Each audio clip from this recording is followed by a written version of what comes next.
1절부터 5장 2절까지의 말씀입니다. 오늘은 벌써 성경 말씀 에베소서 4장 30절부터 5장 2절까지의 말씀, 우리 다 같이 찾아서 한 절씩 교도하겠습니다. 4장 30절부터 5장 2절까지입니다. 저와 여러분 한 절씩 교독합니다. 하나님의 성령을 근심하게 하지 말라. 그 안에서 너희가 구원의 날까지 인치심을 받았느니라.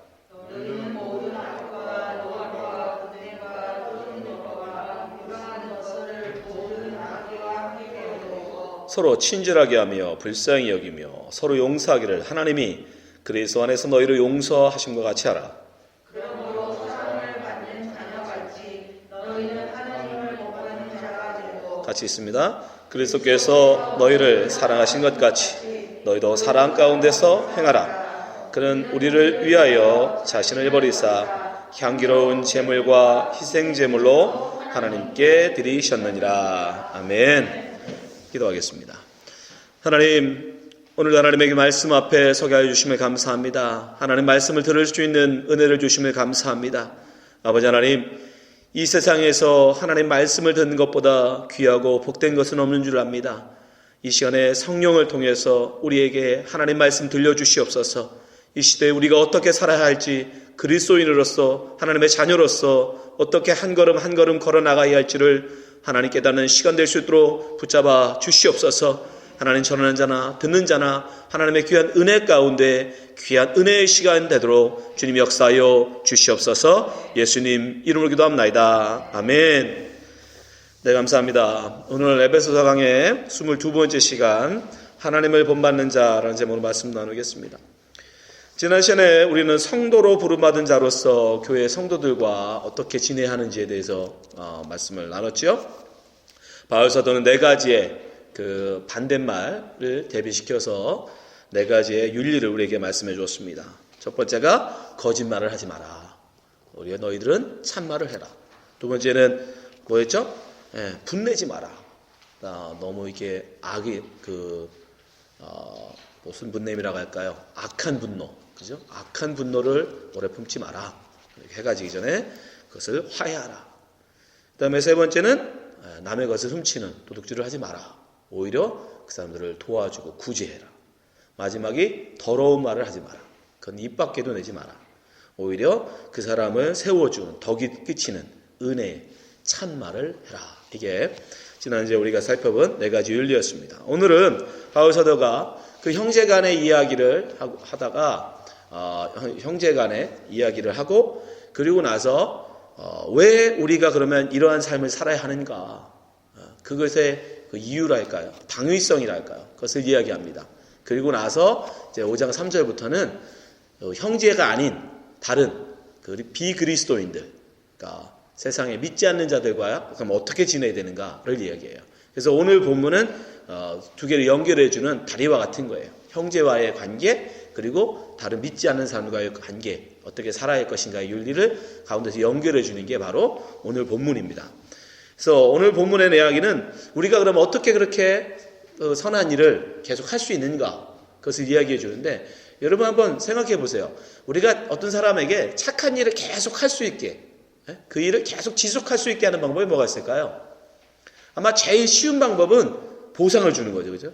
그 일을 잘하면 그에 상을 주는 거예요. 그러면 그 일을 계속 할 수 있죠. 주로 우리가 어린아이들한테 이 방법을 많이 쓰죠. 제가 어릴 때, 제가 초등학교를 다닐 때 저희 학교 선생님이 한 번은 삐라를 가져오면 연필을 준다는 거예요. 그들이 정말 며칠이 안 돼가지고 몇몇 아이들이 삐라를 주워왔어요. 예. 그들이 정말 학생들이 다 보는 앞에서 그것을 연필로 교환해 주더라고요. 그래서 초등학교 다니는 6년 동안 그 삐라를 찾으려고 얼마나 등하교 때마다 열심히 찾았는지 몰라요. 그래서 딱 한 번 찾았습니다. 예, 딱 한 번 찾아가지고 그냥 당당하게 학교에 뛰어가서 그 연필하고 한번 바꾼 적이 있거든요.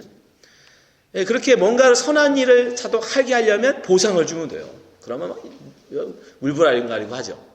근데 제가 중학교 가서 또 삐라를 찾았을까요? 안 찾았을까요? 예, 찾은 적이 없어요. 우연찮게 한두 번 본 것 같아요. 예, 야산에 이렇게 가다가 한두 번 우연찮게 본 것 같습니다. 근데 그걸 가져다가 제가 학교에 갖다 준 적 없어요. 왜요?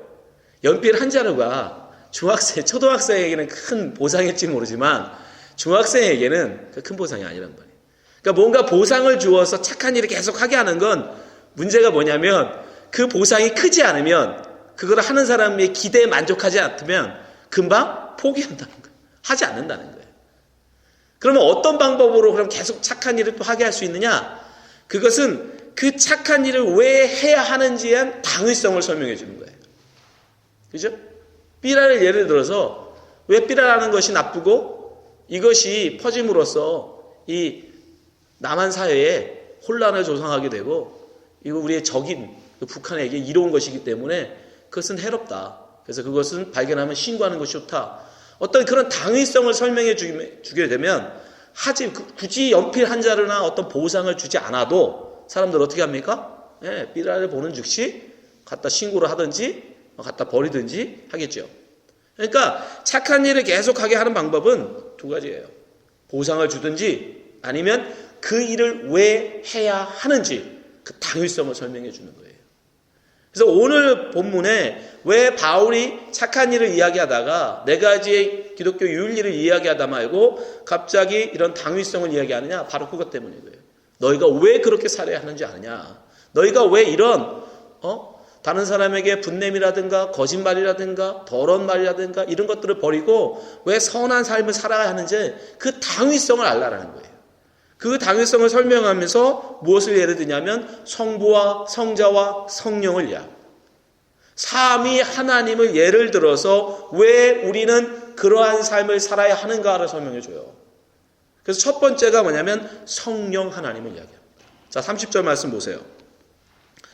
첫 번째, 성령 하나님을 근심하게 하지 마라. 너희들이 그렇게 사는 건 성령을 근심하게 하는 거라고 얘기해요. 자, 30절 같이 볼게요. 시작. 하나님의 성령을 근심하게 하지 말라. 그 안에서 너희가 구원의 날까지 인치심을 받았느니라.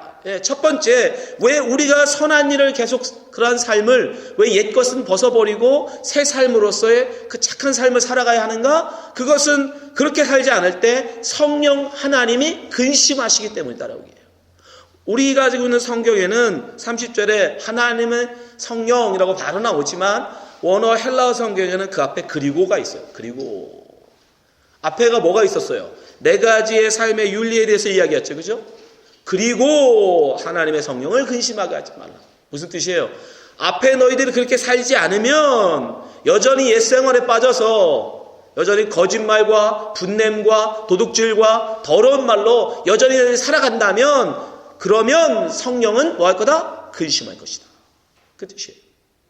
그러니까 왜 우리가 그러한 삶을 살아가느냐? 성령을 근심케 하지 않기 위해서라고. 근데 바울이 왜 성령을 그럼 근심시키면 안 되느냐? 성령은 우리를 인치신 자이기 때문이다라고 해요. 그죠? 인치다. 요즘은 안 쓰는 말인데 이건 도장 찍다라는 뜻이에요. 도장. 성령이 우리에게 도장이래요. 이건 무슨 뜻이냐면 성령이 우리 안에 들어오심이 우리는 이제 하나님의 자녀라는 확실한 보증. 그죠? 요즘 말로 하면 사인이라는 거예요. 그게 증표라는 거예요. 하나님이 보실 때에 성령이 있는 사람과 성령이 없는 사람 있잖아요. 그래서 성령이 있는 사람은 얘는 내 백성 맞구나 라는 확인하는 뭐가 돼요? 증표가 되겠죠. 그죠? 성령 계심이. 그래서 성령은 우리의 인치심이라고 얘기하는 거예요. 그래서 성경에서 인치셨다라는 뭐냐면 확실한 보증이다라는 얘기예요. 근데 그 보증이신 성령님을 근심시키면 되겠느냐? 왜냐하면 성령님은 우리 안에 우리가 여기 보면 구원의 날까지라고 그러죠. 그러니까 우리가 하나님 나라 갈 때까지 성도들에게서 성령님은 계속 거하시면서 우리에게 보증이 되실 텐데 언제나 동행하실 텐데 그 동행하시는 성령 하나님을 너희들이 근심시키면 안 된다. 그리고 또한 성령 하나님은 우리에게 보증이실 뿐 아니라 그분은 우리 안에서 뭘 하세요? 지난번에 제가 잠깐 말씀드렸는데 예수 그리스도의 말씀을 우리로 가르치신단 말이죠. 깨닫게 하고 그 진리의 말씀을 우리로 인도하시는 역할을 하세요. 한마디로 우리가 성령님의 인도하심, 우리를 가르치시는 선생님이시고 우리 인도하시는 인도자세요. 성령 하나님이. 그러니까 우리가 그 인도하심을 제대로 안 살면 옛 삶을 산다는 얘기는 그 인도하심을 뭐 한다는 얘기예요? 따르지 않는다는 얘기가 되는 거죠. 이해되시죠? 그래서 성령을 근심시키게 된다. 그러니까 너희들은 바로 살아라. 자, 요한복음 16장 13절 한번 보세요. 그러나 진리의 성령이 오시면, 성령이 이제 받는 사람, 성도는 그가 너희를 모든 진리 가운데 인도하시리니 그가 스스로 말하지 않고 오직 들은 것을 말하며 장래 일을 너희에게 알리시리라. 성령은 우리에게 보증이시면 동시에 우리를 인도하시는 분이에요. 어디로? 진리 가운데로. 누구의 말씀으로? 예수 그리스도의 말씀. 그렇기 때문에 이 우리를 인도하시는 그 성령님을 근심시키지 않기 위해서 너희들은 바르게 살아야 한다. 옛 생활을 벗어버리고 새 생활 살도록 너희들은 노력해야 한다. 그 말을 하고 있는 거예요. 그러니까 여러분, 우리가 왜 그리스도인으로서 새로운 삶을 살아가야 하는가? 우리 안에 계신 성령님이 그렇지 않으면 근심하시기 때문입니다. 떠나시는 건 아니지만 우리 안에 성령님께서 슬퍼하신다는 거예요. 그래서 우리는 거듭난 자로서의 새 삶을 살도록 분투해야 돼요. 두 번째, 바울은 왜 우리가 바른 삶을 살아가야 하는가? 바로 하나님 때문이라고 얘기해요. 성부 하나님. 자, 에베소 4장 31절부터 32절 한번 보세요. 너희는 모든 악독과 노함과 분냄과 떠드는 것과 비방하는 것을 모든 악의와 함께 버리고 32절 서로 친절하게 하며 불쌍히 여기며 서로 용서하기를 하나님이 그리스도 안에서 너희를 용서하심과 같이 하라. 우리가 여전히 옛 생활을 살게 되면 그것은 우리에게 모범을 보이신, 우리를 용서하시고 우리를 구원하신 하나님의 모범을 따르지 않는 삶이라는 거예요. 그래서 하나님이 우리에게 보여주신 삶을 따라가는 삶은 그럼 뭐냐? 여기서 나오는 건 친절하며 불쌍히 여기며 서로 용서하는 거라는 거예요. 그렇게 살 때 우리에게 모범을 보이신, 용서의 모범을 보이신, 다른을 궁일이 여기시는 모범을 보이신 그 하나님을 따르는 삶이다라는 거예요. 너희들이 옛 생활을 여전히 살면, 여기서 31절은 보면 전부 다 앞에서 이야기했던 것들을 다시 요약하고 있어요. 다시 한번 이야기하고 있어요. 여러분, 악독이 뭡니까? 악독. 이 악독이라는 건 화해를 거부하는 마음인 거예요. 악독. 저쪽에서 화평을 이제 서로 원수 간에 이제 화해하자. 우리가 이제 평화롭게 지내자. 그렇게 옴에도 불구하고 그것을 거부하는 거. 그걸 악독이라고 그래요. 그 다음에 노함과 분냄. 이 노함과 분냄도 결국 앞에서 얘기한 분노하지 말라라는 이야기인데, 노함과 분냄을 좀 더 구체적으로 지금 바울이 이야기하는 거예요. 이 노함은 밖으로 표출되는 밖으로 막 화를 내는 거. 분냄은 안으로 하고 있는 거. 여전히 속에 분노가 있는데 그거를 그 증오의 마음으로 계속 있는 거. 그거를 여기서 분냄이라고 얘기해요. 떠드는 건 뭐냐면 그 분낸 사람들이 막 소리 지르는 거 있죠. 불나서 막 소리 지르고 하는 거. 그걸 여기서 떠드는 것이라고 얘기하는 거예요. 비방은 뭐냐면 거짓말로 다른 사람을 험담하는 거예요. 네. 그러니까 지금 이거는 앞에서 이야기했던 옛 생활의 삶들을 다시 이야기하고 계세요. 그건 옛 생활이다. 그럼 하나님이 우리에게 보여주신 모범은 그거 아니다. 뭐라고 해요? 여기서 첫 번째, 하나님 우리에게 주신 모범. 첫 번째, 친절이라는 거예요. 친절해라. 하나님은 여러분 친절이라는 단어 속에 뭐가 있냐면 조음이라는, 굿이라는 표도 있어요. 하나님의 선하심은 우리가 분명히 여러분 다 아시잖아요. 구약 성경에 끊임없이 이야기합니다. 여호와는 선하시도다.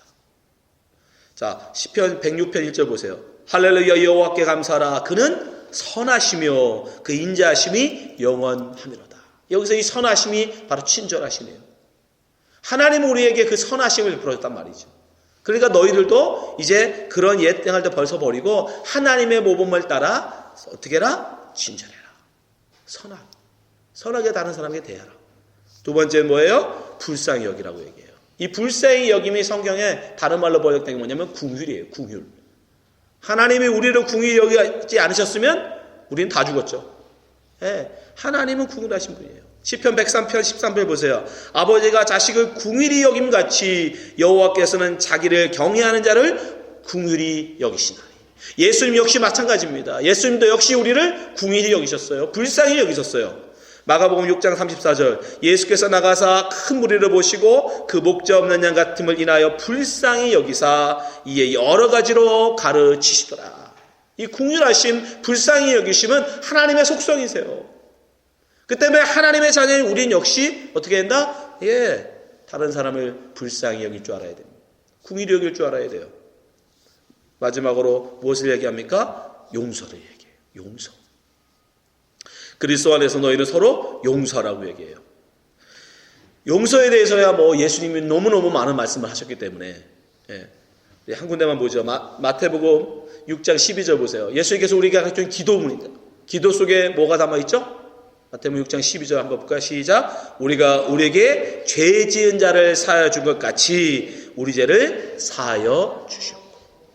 사실 요걸 그대로 문자로 보면 뭐예요? 사실 우리는 하나님 우리 용서해 주세요를 하지 않으면, 다른 사람을 먼저 용서하지 못하면 우리는 기도 못하는 거예요. 그렇지 않습니까? 보세요. 우리가 우리에게 죄 지은 자를 사하여 준 것 같이, 용서하여 준 것 같이 우리 죄를 용서하여 주시옵소서. 예수님이 우리에게 가르쳐 주신 기도문이거든요. 그러니까 우리가 하나님 앞에 용서를 비기 전에 먼저 우리는 뭘 해야 돼요? 형제를 용서할 수 있어야 돼요. 형제를 용서할 때 왜? 그것이 우리에게 용서를 베푸신 하나님의 모범이에요. 하나님 앞에는 용서를 받았는데 우리는 다른 사람을 용서하지 않아. 그게 뭐죠? 자기는 1만 달란트 탕감받고 500데나리온 빚진 사람한테 가서 돈 내놔라고 하는 거하고 똑같다는 거예요. 예수님께서 굉장히 많은 말씀을 하세요. 용서에 대해서는.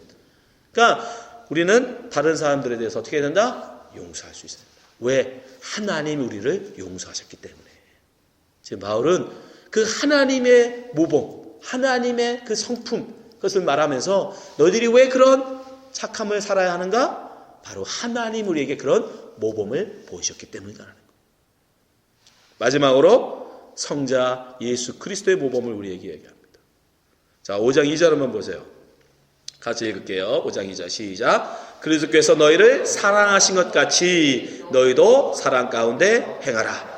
그는 우리를 위하여 자신을 버리사 향기로운 제물과 희생 제물로 하나님께 드리셨느니라. 여기도 분명하죠. 너희를 사랑하신 것 같이. 왜 우리가 이런 사랑 가운데 행해야 하는가? 예수님 우리를 먼저 사랑하셨기 때문이다. 사랑받은 자로서 당연히 또 우리도 역시 다른 사람을 사랑하는 게 마땅하다. 이 사랑하다라는 말은 저는 제가 계속 말씀드렸어요. 예수님의 무슨 모든 하라의 말씀들은 다 뭘로 요약된다? 사랑하라는 말에 다 들어간다. 사랑하라는 말에 다 들어가요. 긍휼히 여기심, 용서함, 친절히 대함, 그죠? 다른 사람들을 비방하지 않는 거, 도둑질하지 않는 거, 다른 모든 것들이 사랑하라라는 예수님 말씀에 다 들어가요. 근데 왜 우리가 그런 사랑을 해야 하는가? 왜 우리가 그리스도인으로서 그리스도 안에서 사랑하는 자가 되어야 하는가? 예수님이 우리를 사랑하셨기 때문이라. 우리가 예수님께 사랑을 먼저 받은 자이기 때문이라는 거예요. 그 사랑을 받은 자로서 당연히 그 사랑을 너희도 나누는 것이 마땅하다. 그것이 바울이 지금 우리에게 이야기해 주는 거예요. 근데 여기서 덧붙여서 바울이 설명합니다. 예수님이 우리를 사랑하신 사랑이 어떤 사랑이냐? 첫 번째, 자신을 버리는 사랑이에요. 이게 중요해요. 우리가 다른 사람을 사랑하자라는 걸 할 수 있어요. 근데 구체적으로 어떻게 사랑하느냐? 바울은 이야기합니다. 예수님은 먼저 자신을 버리셨다고 얘기해요. 자기를 버리지 아니하고는, 자기를 내려놓지 않고는 절대 우리는 그러니까 예수님과 같은 사랑을 할 수가 없는 거예요. 내 거 다 지키면서, 내 거 다 챙기면서 여러분 다른 사람과 나눌 수 없는 거예요. 나 먹을 거 다 먹고 배부른 후에 남는 것으로 여러분 하는 건 예수님의 사랑이 아닙니다. 예수님의 사랑은 뭐냐면 자기를 버리시는 사랑이에요. 자기 것을 기꺼이 자기의 목숨, 자기의 마지막 그 목숨까지도 다른 사람에게 기꺼이 내어주시는 사랑이에요. 마태복음 20장 28절 보세요. 인자가 온 것은 섬김을 받으려 함이 아니라 도리어 섬기려 하고 자기 목숨을 많은 사람의 대속물로 주려 함이니라. 이게 예수님의 사랑이에요. 이 사랑을 우리가 받은 거예요. 그러니까 우리가 예수님과 같이 사랑한다면 우리도 바로 이 사랑을 본받아야 하는 것입니다. 내 것, 내 배부름, 내가 다 채우고 남는 것으로 여러분 다른 사람을 구제하고 다른 사람을 섬기고 다른 사람을 사랑하는 것이 아닙니다. 그것은 예수님의 사랑이 아니에요.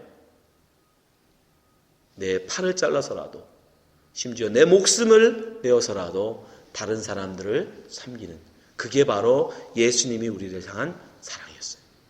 그러니 우리가 예수님과 같이 사랑하자라는 말은 그것을 포함하고 있는. 두 번째 또 여기에 무엇을 포함하는가? 예수님의 사랑은 자신을 하나님께 드리는 사랑이에요. 하나님께 자기를 다 내려놓는 사랑이에요. 여러분, 예수님이 하나님을 사랑을 무엇으로 증명했습니까? 예수님께서 하나님을 너무도 사랑함을 무엇으로 증명했어요? 말로만 했어요? 날마다 두 손 들고 하나님, 제가 하나님 사랑하는 거 아시죠? 예수님이 여러분 어떻게 하나님을 얼마나 사랑하는지를 여러분 뭘로 알 수 있습니까? 십자가예요. 예수님은 싫었어요. 예수님도 인간적으로 십자가는 순종하고 싶지 않았어요. 그러나 주님이 뭐라고 하세요? 하나님 뭐라고 하세요? 너 십자가 져. 그때 정말 예수님이 당신의 목숨을 다해서 하나님을 사랑함을 뭘로 얘기합니까? 내 뜻대로 마옵시고 아버지 뜻대로 하옵소서. 그리고 순종합니다. 그게 바로 예수님이 얼마나 하나님을 사랑하는지를 보여주는 거예요. 증명하는 거예요. 하나님 앞에 드리는 거예요. 여러분 마찬가지예요. 여러분이 예수님 사랑한다고 말할 수 있어요. 하나님 사랑한다고 얼마든지 말할 수 있습니다. 기도할 수 있어요. 근데 중요한 건 정말 하나님을 사랑함을 보여야 한다. 뭘로? 그럼 무엇으로 하나님께 여러분을 여러분의 사랑을 보여주실 겁니다. 예수님은 십자가 앞에 당신을 다 내려놓음으로 하나님 말씀에 절대 순종함으로 하나님을 향한 자신의 사랑이 얼마나 큰지를 보여주셨어요. 여러분은 어떻습니까? 우리에게 하나님께서는 당신을 향한 하나님의 사랑을 뭘로 보여주길 원하시는지 아십니까? 이미 말씀하셨어요. 너 다른 거 다 필요 없고 나 사랑하는 것만큼 내 옆에 작은 자에게 베풀어라. 네가 나를 사랑한다면 나를 사랑하는 것만큼 내 이웃을 사랑해라. 마태복음 25장 40절 말씀 보세요. 임금이 대답하여 이르시되 내가 진실로 너희에게 이르노니 너희가 여기 내 형제 중에 지극히 작은 자 하나에게 한 것이 누구에게? 곧 내게 한 것이니라. 여러분의 사랑, 여러분의 하나님을 향한 여러분의 사랑, 정말 하나님이 여러분에게 말씀하신 그 말씀에 여러분이 전적으로 동의하고 인정하고 순종하기를 원한다면 다른 거 다 여러분 그만두시고 이 말씀에 순종하세요. 지극히 작은 자 하나에게 한 것이 곧 내게 한 것이니라. 하나님의 사랑, 여러분 하나님 앞에 보여줄 수 있어요. 드러낼 수 있어요. 뭘 통해서? 여러분의 형제들을 통해서. 여러분의 옆에 있는 형제들을 통해서 여러분이 얼마나 하나님을 사랑하는지 드러낼 수 있어요. 바울은 그 얘기하고 있는 거예요. 예수님 우리를 사랑하셨다. 근데 예수님의 사랑은 자기를 비우시는 사랑이었다. 자기를 기꺼이 내려놓으시는 사랑이었다. 또한 자기를 하나님께 기꺼이 드리는, 바치는, 하나님 앞에 자기의 사랑을 보이는 사랑이었다. 너희도 그 사랑을 받았으니 너희도 형제를 사랑하는 것이 마땅하다. 여러분, 이 말씀을 기억하시고 우린 형제들을 사랑해야 하는 거예요. 하나님, 여러분 형제를 사랑하는 게 곧 내가 하나님을 사랑하는 것을 보여주는 바로 십자가인 겁니다. 그래서 바울은 이야기해요. 왜 우리가 그리스도인으로서 새 사람을 된 사람으로서 이 새 삶을 살아가야 하는가? 한마디로 얘기하면 바로 우리는 하나님을 본받아 살아야 하는 자이기 때문이라는 거예요. 성부, 성자, 성령 하나님께서 우리에게 그 본을 보여주셨고 그 삶을 사셨고 우리가 그 사랑을 받았기에 우리 역시 그것을 본받아서 살아가는 것이 당연히 하나님의 자녀된 자로서 마땅하다. 자, 에베소 5장 1절 보세요. 같이 읽습니다. 시작. 그러므로 사랑을 받은 자녀같이 너희는 하나님을 본받는 자가 되고. 예. 사랑을 받은 자같이 성령 하나님, 성부 하나님, 또 성자 하나님의 사랑을 받은 자녀로서 우리는 당연히 하나님을 본받아 살아가는 것이 마땅하다. 본받는다는 말 여러분 히브리 사람들에게 본받는 게 뭐냐면요. 다른 거 아니에요. 아버지하고 똑같이 아들이 아버지를 본받는데 뭐 하는 거냐면 아버지가 한 걸 그대로 보고 따라하는 거예요. 그게 본받는다는 뜻이에요. 그래서 예수님도 뭐라고 얘기하시냐면 아버지가 일해서 나도 일한다. 이 말은 아버지가 하는 걸 내가 보고 배워서 나도 그대로 하는 거야 라는 뜻이에요. 그게 본이에요. 그러니까 여러분 지금 그래서 바울이 하나님, 성부 하나님, 성자 하나님, 성령 하나님의 본을 우리에게 보여주신 거예요. 아버지의 본을 우리에게 보여주신 거예요. 왜? 우리가 그 자녀잖아요. 우리가 그 아들이잖아요. 당연히 아들은 아버지를 보고 배우는 거예요. 본받아야 하는 거예요. 그래서 그대로 따라해야 되는 거예요. 아버지가 일하시면 아들도 일하는 거예요. 아버지가 쉬면 아들도 쉬는 거예요. 그대로. 그래서 이브리 사람들은 항상 아버지의 직업이 곧 자기의 직업이었어요. 따로 가르쳐주지 않았어요. 어릴 때부터 늘 아버지가 하는 걸 보고 배워요. 지금 그것을 이야기하는 거예요. 그래서 바울도 나중에 뭐라고 해요? 너희는 나를 본받는 자 되라. 그게 교만해서 하는 소리가 아니에요. 너는 내 믿음의 아들이라는 뜻이에요. 내 믿음의 자녀라는 뜻이에요. 그러니 아버지 된 나, 스승 된 나 보고 따라해. 여러분 우리가 왜 선하게 살아야 하는가? 왜 우리가 바울이 이야기하는 그런 착한 삶을 살아내야 하는가? 다른 게 아니에요. 우리 아버지 하나님이 그 본을 우리에게 보여주셨기 때문에 당연히 자녀된 우리는 그 아버지를 따라가야 돼요. 여러분 그 아버지 따라서 선한 삶을 살아가지 않으면 뭐예요? 마귀 아버지 따라가게 돼 있어요. 얘기했잖아요. 그죠? 마귀 아버지 따라서 세상 사람들이 자꾸 마귀짓 한다고. 그래서 예수님이 그들을 향해서 너희 아비는 마귀다. 그러니 여러분 결정해야 돼요. 여러분의 삶이 증명하는 거예요. 여러분의 하나님의 말씀에 순종하여 정말 하나님의 말씀대로 살아간다면 여러분은 그 아버지의 모범을 하나님 아버지의 모범을 따라가는 하나님의 자녀가 되는 거고 여전히 옛생활에 빠져서 옛습관에 빠져서 여전히 거짓말과 분냄과 도둑질과 더러운 말로 삶을 살아간다면 여러분 말로는 나 하나님의 자녀요. 나 하나님 사랑합니다. 말할지 모르지만 여러분의 아비는 마귀인 거예요. 왜? 본 것이 그거밖에 없어요. 여러분 그래서 지금 바울은 성부, 성자, 성령 하나님을 지금 이야기하면서 너희 자녀들은 아버지의 본을 따라 살라라고 우리에게 이야기하고 있습니다. 이 말씀 듣는 여러분들 정말 기억하셨으면 좋겠습니다. 여러분 하나님의 자녀입니다. 성령의 인치심을 받은 사람들이에요. 그런데 이제 성부 하나님, 성자 예수 그리스도의 모범을 따라서 형제를 사랑하시고 다른 사람들을 용서하시고 그들을 격려하며 덕을 세우는 그런 성도 되시길 바랍니다. 기도하겠습니다. 하나님 아버지 감사합니다. 우리로 하나님의 자녀로 세워주심을 감사합니다. 하나님 우리가 하나님의 자녀로 부름받아 싸우니 이제 하나님의 자녀로서의 삶을 살아가게 하여 주시옵소서.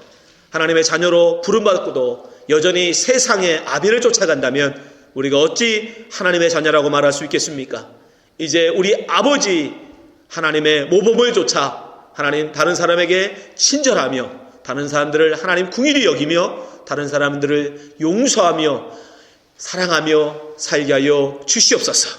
그 아버지의 모범을 쫓아 살아갈 때 우리가 참으로 하나님의 자녀로 온전히 서는 줄 믿사오니 이 말씀을 듣는 모든 성도들 기억하여 주시고 하나님 성령께서 역사해 주셔서 인도해 주셔서 우리로 하나님의 모범을 쫓아 살아가는 성도로 서게 하여 주시옵소서. 주님께서 저희들을 붙잡아 주시고 인도해 주신 믿사오며 예수님 이름으로 기도합나이다. 아멘.